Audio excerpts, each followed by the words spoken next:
Welcome to part 3 of our 5-part series, Starfleet Cinema, The Big Ones, where we examine my favorite non-Star Trek films from key anniversary years in the history of the Star Trek franchise. In today's episode, we move ahead to 1996 and the 30th anniversary of the Star Trek franchise, to examine the 34th entry in a lineage of motion pictures that has entertained and inspired millions around the world for almost 90 years. Originally released in U.S. theaters on June 21, 1996, The Hunchback of Notre Dame was the 34th film in the Walt Disney Animation Studios' official canon. See our Day 1 video of NeoBlisseyX versus the MGM Studios 31-Day Movie Challenge on Oliver & Company for details, link in the upper right corner of your screen or in the description, and follows the deformed bell ringer of Paris's famed Notre Dame Cathedral, as he becomes involved in his reluctant guardian's plot to exterminate all of Paris's gypsy population. For this video, we will also profile the 2002 direct-to-video sequel to this film. Originally released as a straight-to-home media release on March 19, 2002, The Hunchback of Notre Dame 2 takes place several years later, and follows Quasimodo and his friends as they fight to save the beloved La Fidèle, the most beautiful and jewel-encrusted central bell of Notre Dame's bell tower, from a gang of circus thieves.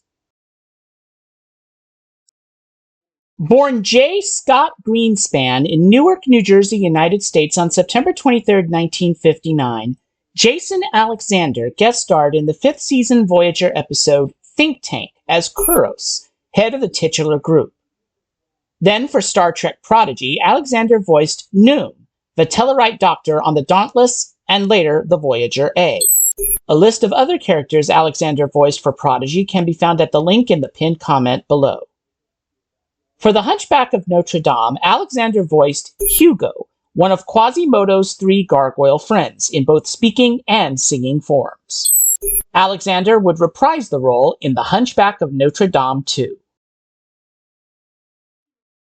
Previously profiled in our video NeoBlisseyX vs. Presents Gargoyles vs. Star Trek 30 Years Later, and our Starfleet Cinema episode A Tribute to Roger Allers for his role as Monsieur d'Arc in 1991's Beauty and the Beast, links in the description field below this video. Late actor Tony Jay portrayed both the speaking and singing roles of villainous Judge Claude Frollo in The Hunchback of Notre Dame. Previously profiled in our Starfleet Cinema episode A Tribute to Roger Allers for his role as Cogsworth in 1991's Beauty and the Beast, late actor David Ogden Stiers portrayed both the speaking and singing voices of the Archdeacon in The Hunchback of Notre Dame.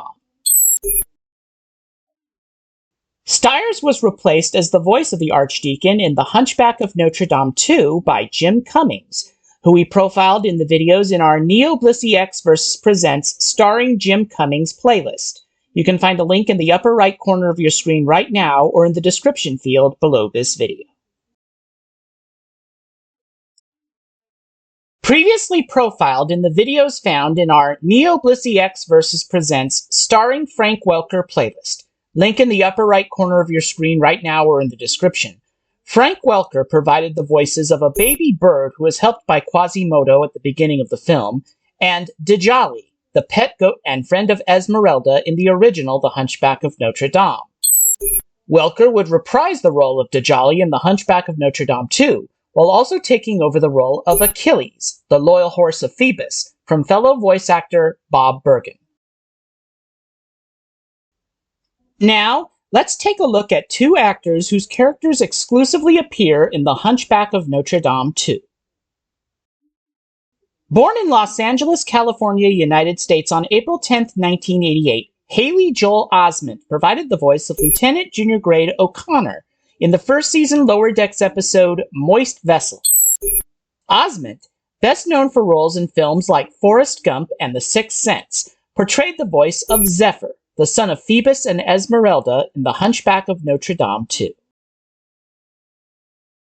Born in New York City, New York, United States on October 17, 1947, Michael McKean guest starred in the 2nd season Voyager episode The Thaw as The Clown, a manifestation of the fears of members of an unknown Delta Quadrant species who are hooked into a neural network. For The Hunchback of Notre Dame 2, McKean voiced Sarouche, the leader of a gang of thieves disguised as members of a circus who intended to steal La Fidèle, the jewel-encrusted central bell of Notre Dame Cathedral's bell tower. Good evening, Agent Rumor.